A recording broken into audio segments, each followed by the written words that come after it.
गीता अध्याय 04 श्लोक 36। अपि चेत्सि पापेभ्य सर्वेभ्य पापकृत्तम सर्वं ज्ञानप्लवेन वृजिन संतरिष्यसि।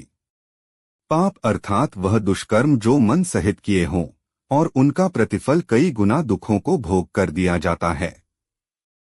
तात्विक दृष्टि से सभी देहधारी जीव अनंत जन्मों से अनंत तरह के देहों को भोग चुके हैं, अर्थात निम्न भोक्ता योनि जैसे कीट आदि जिसमें कर्म नहीं होते, कर्मफल के रूप में केवल दुख भोगने होते हैं।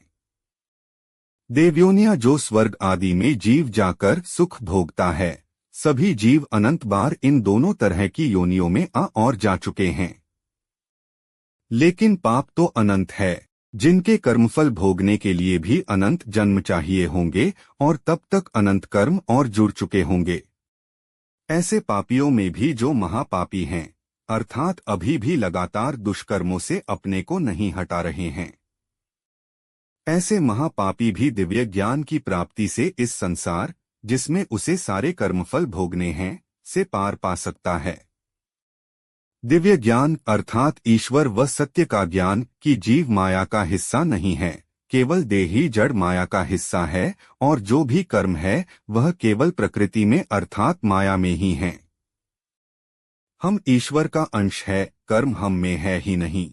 हम स्वयं अनंत सुख रूप हैं। हम नित्य शुद्ध बुद्ध निर्मल और पूर्ण चेतन तत्व हैं।